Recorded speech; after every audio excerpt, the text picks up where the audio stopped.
Magandang araw mga boss, meron tayong gagawin na Bluetooth speaker.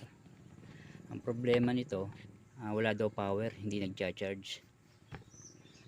So napansin ko, wala na yung micro USB na port niya, natanggal na. So buksan natin. Makikita nyo yung loob niya, tanggal na yung battery niya. Tsaka wala na rin yung natanggal na charging port niya. Hindi ko makita. So binuksan na siguro ito ng may-ari. Napakaliit lang nung ginamit na board. So tanggalin ko lang itong mga connection.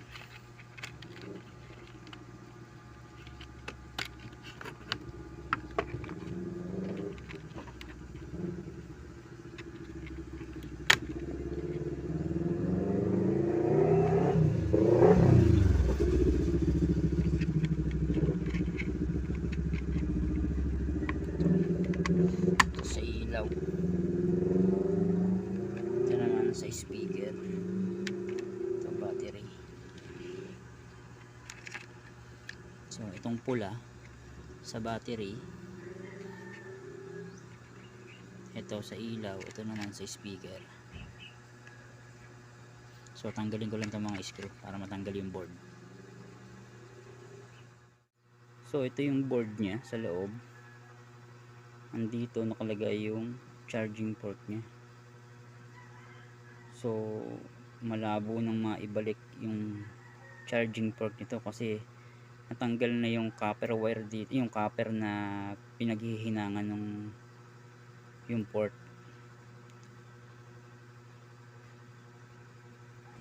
So ang gagawin natin dito, mag-i-improvise na lang tayo ng charging module ng ating 18650 na battery ng lithium.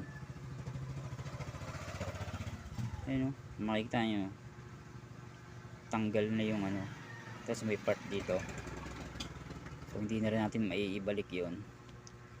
Kung meron sana akong charging port na external na type C, so madali lang.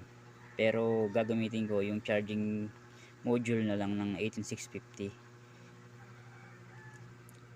para merong protection yung battery, kasi dito hindi natin alam kung may protection to eh. So pakita ko sa inyo. So ito yung ilalagay kong charging module na 18650 na battery. So yan, dito natin ilalagay sa may B plus yung positive ng battery, tsaka yung negative ng battery sa may B minus. At yung output naman nya, itong katabi is negative, ito namang kabilang side is positive. So ito yung ilalagay natin kasi mas maganda to, mas matibay to. Testingin natin kung saan ba magandang ilagay ito. So mga boss, bali dito ko na lang siya ilalagay. Yan, didikit ko siya dyan, tapos bubutasan ko dito. Bali dito na lang yung charging nya, kasi kung doon sa dating yung butas dito is mahihirapan tayong ilagay, kasi itong module is medyo mahaba, hindi siya pwedeng idikit dito. Kasi bala ko sana ididikit ko siya rito, kaso meron siyang IC at meron siyang crystal na nakaharang, so hindi siya magpipit. Kaya naisip ko, magbutas na lang ako dito, tapos ilalapat ko dito yung itong charging module nya dito. So mas okay yon kaysa dun sa So i-wiring ko lang siya, tapos pakita ko sa inyo. So ayan mga boss, nalagyan ko ng wire. Ito yung positive, yung pula, tapos itong puti yung negative. Ayun, nakakonect siya sa B plus tsaka sa B minus. Tapos ito naman, itong socket na to, ito yung output nya, yung dilaw at puti. ayaw mag focus.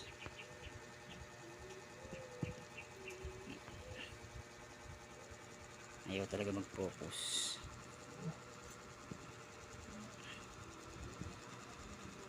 So ayaw mag focus.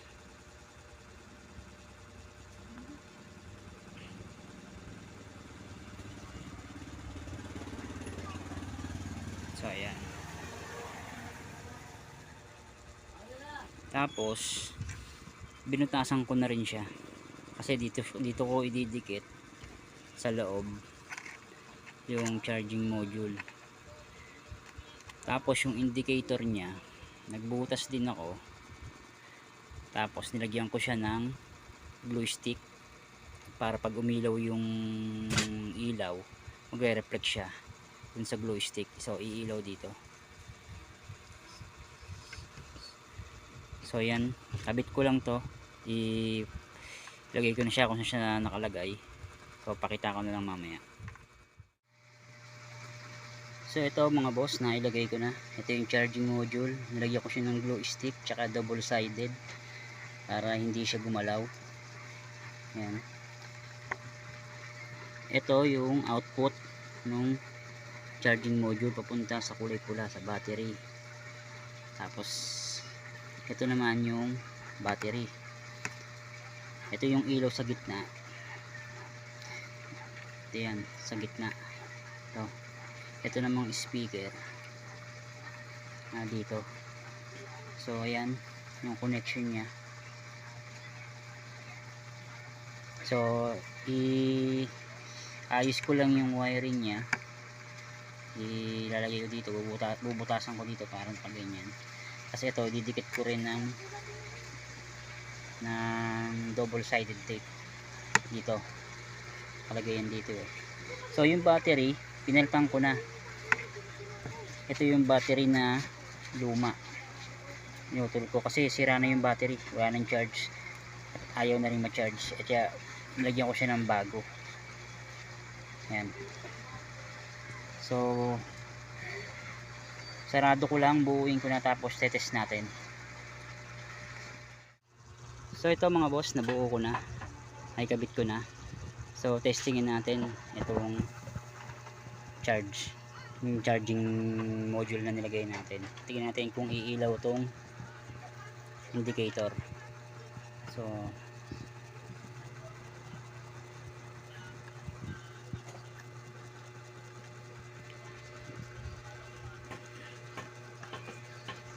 ayan. So makikita nyo may ilaw siya.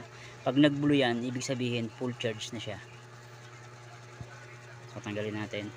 Bali yung battery naman na nilagay ko dito, full charge naman siya, 4.1. So okay yun, testingin natin kung gagana.